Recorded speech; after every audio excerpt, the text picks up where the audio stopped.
Cuando inicié mi primer periodo como rector del Colegio Mayor de Nuestra Señora del Rosario en enero del 2003, mencioné la importancia que tenía en una gestión como esta, no solo tener una carta de navegación clara que terminó cristalizándose en el Plan Integral de Desarrollo, sino hacer un proceso de rendición periódico de cuentas para que la comunidad rosarista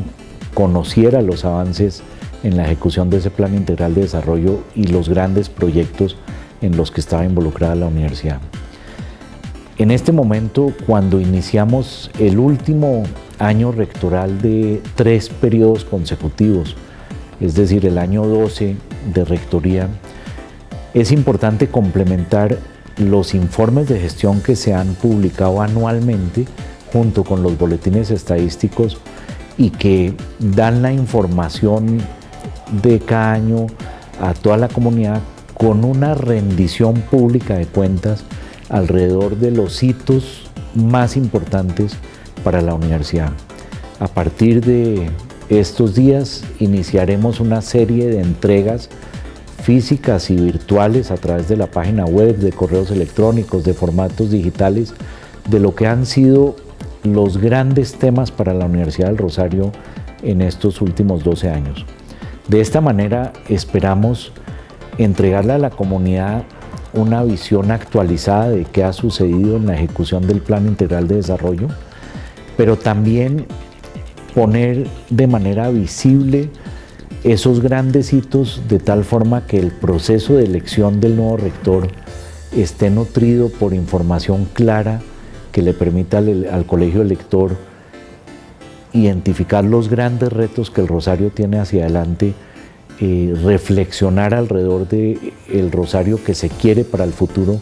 y actualizar el Plan Integral de Desarrollo que va hasta el 2019, pero que seguramente requerirá de ajustes en temas específicos. Trataremos a través de las entregas periódicas de abordar los puntos que conformaron los elementos esenciales de los 3 ejes del Plan Integral de Desarrollo: fortalecimiento académico, internacionalización y consolidación de la comunidad rosarista, atravesados por el eje de soporte estratégico, fortalecimiento y consolidación administrativa, financiera y tecnológica. Quiero invitarlos de manera muy especial a hacer seguimiento a estas entregas a través de nuestra página web www.urrosario.edu.co, pero además a estar pendiente porque por medio de las redes sociales y de los sistemas de comunicación física y electrónica estaremos enviando los reportes que se emitirán periódicamente. En la medida en que la comunidad rosarista se involucre en el conocimiento de estos temas, se podrá nutrir de mejor forma las reflexiones y la discusión que se hagan alrededor del Rosario del futuro.